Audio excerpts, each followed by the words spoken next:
எல்லோருக்கும் வணக்கம். இன்றைக்கி நம்ம வீடியோவில் ஒரு அருமையான நல்லா எலும்பு வந்து நல்லா உறுதியாக இருக்கிறதுக்கும் நரம்பெல்லாம் வந்து நல்லா ஸ்ட்ராங்காக இருக்கிறதுக்கும் ஒரு சூப்பரான துவையல் தான் செய்ய போகிறோம். அந்த துவையல் என்ன நான் சொல்லும் போதே உங்களுக்கு எல்லாருக்கும் தெரிஞ்சிருக்கும். பிரண்டை தான் அது. பிரண்டைனாவே எல்லாருக்குமே தெரியும். அது சாப்பிடும் போது நமக்கு எலும்பு எவ்வளோ உறுதியாக இருக்கும், நரம்பெல்லாம் நல்லா வீக்காக இருந்தால் கூட நல்லா இருக்கும்னு சொல்லிட்டு பிரண்டையில் வந்து தோசை செய்யலாம், சட்னி செய்யலாம், துவையல் செய்யலாம். அதுக்கு நான் வந்து நல்லெண்ணெய் வந்து ஒரு 3 டீஸ்பூன் சேர்த்துக்கிறேன். நல்லா ஒரு கைப்பிடி அளவு வந்து நல்லா இலசாக இருக்கிற பிரண்டை வந்து மேலே வந்து அந்த தோல் எல்லாம் எடுத்துட்டு வெறும் சதைப்பகுதி மட்டும் எடுத்துக்கிட்டால் மேலே வந்து அந்த தோல் இருந்தால் சில பிரண்டை வந்து ரொம்ப அரிப்பாக இருக்கும். அதனால் வந்து க்ளீனாக நீங்கள் எடுத்துட்டு கொஞ்சம் வந்து புளி கரைசலில் வந்து அந்த தண்ணியில் போட்டு ஊற வச்சு நீங்கள் வந்து இந்த சட்னி செய்யும் போது அரிப்பெல்லாம் இருக்காது, சூப்பராக இருக்கும் சாப்பிட்றதுக்கு. ரொம்ப எலும்புக்கெல்லாம் வந்து ரொம்ப நல்லது பிரண்டை சட்னி, பிரண்டை துவையெல்லாம். இப்போ வந்து நம்ம சட்னி தான் செய்கிறோம். இப்போ எண்ணெயில் வந்து இந்த பிரண்டையை போட்டு நம்ம நல்லா வறுத்து எடுத்துக்கலாம்.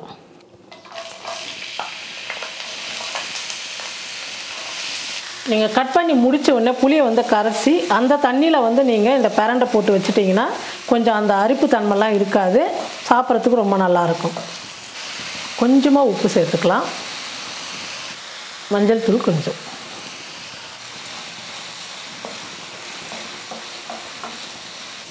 பாருங்கள், பிரண்டை வந்து நல்லா வதங்கிடுச்சு. இப்போ வந்து ஒரு தட்டில் வந்து நம்ம மாற்றிக்கலாம்.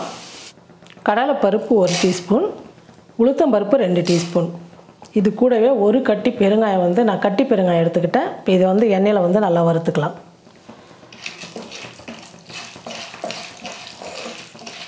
இஞ்சி வந்து நல்லா 1 இன்ச்சு அளவு வந்து இஞ்சி எடுத்து தோல் சீவிட்டு சின்ன சின்னதாக கட் பண்ணிக்கிட்டேன். சின்ன சின்னதாக இருக்கிறதுனால ஒரு 10-12 பல்லு பூண்டு எடுத்துக்கிட்டேன், அதையும் சேர்த்துக்கலாம். 3 வரமிளகா, 2 பச்சை மிளகா. இது கூடவே கொஞ்சமாக கருவேப்பிலை, கொத்தமல்லி கொஞ்சம், புளி கொஞ்சம் சேர்த்துக்கிறேன். சின்ன வெங்காயம் ஒரு 5 சேர்த்துக்கிறேன். இது எல்லாம் சேர்த்து நல்லா வறுத்துக்கலாம். பாருங்கள், வெங்காயம் மிளகாய் எல்லாமே நல்லா வறுந்துருச்சு. இப்போ வந்து நான் ஒரு 2 துண்டு தேங்காய் எடுத்து சின்ன சின்னதாக 2 துண்டு தேங்காய் எடுத்து துருவி எடுத்துக்கிட்டேன். அந்த தேங்காய் வந்து சேர்த்துக்கலாம். அது கூடவே நம்ம வதக்கின பிரண்டை சேர்த்துக்கலாம். தேங்காய் பிரண்டெல்லாம் சேர்த்ததுக்கப்புறம் இந்த சூட்டில் கலந்து விட்டால் போதும், ரொம்ப நேரம் வதங்கணும்னு இல்லை. இந்த சட்னிக்கு தேவையான அளவுக்கு வந்து உப்பும் சேர்த்துறேன் நான். சேர்த்துட்டு கலந்து விட்டுட்டு ஸ்டவ் ஆஃப் பண்ணிடலாம். நல்லா கடாயிலே வந்து நல்லா சூடு ஆறட்டும். இந்த சூட்லேயே வந்து தேங்காயெல்லாம் நல்லா வதங்கிடும். நல்லா சூடு ஆறட்டுன்னு அதுக்கப்புறம் வந்து நம்ம சட்னி வந்து அரைச்சிக்கலாம். சூடு நல்லா ஆறிடுச்சு. இப்போ மிக்ஸி ஜாரில் போட்டு நம்ம நைஸாக அரைச்சி எடுத்துக்கலாம். பாருங்கள், இந்த மாதிரி வந்து சட்னி வந்து கொஞ்சம் நைஸாக அரைச்சிக்கணும். ரொம்ப கொரப்பாக இருக்கக்கூடாது. துவையலைன்னா கொஞ்சம் கொரப்பாக இருக்கலாம், சட்னிக்கு வந்து இந்த மாதிரி அரைச்சிக்கோங்க. இப்போ நம்ம சட்னி வந்து தாளிச்சிக்கலாம். கடுகு, ஒரு 4 உளுத்தம்பருப்பு, கருவேப்பிலை கொஞ்சம். நம்ம தாளிச்சதை சட்னியில் வந்து சேர்த்துக்கலாம்.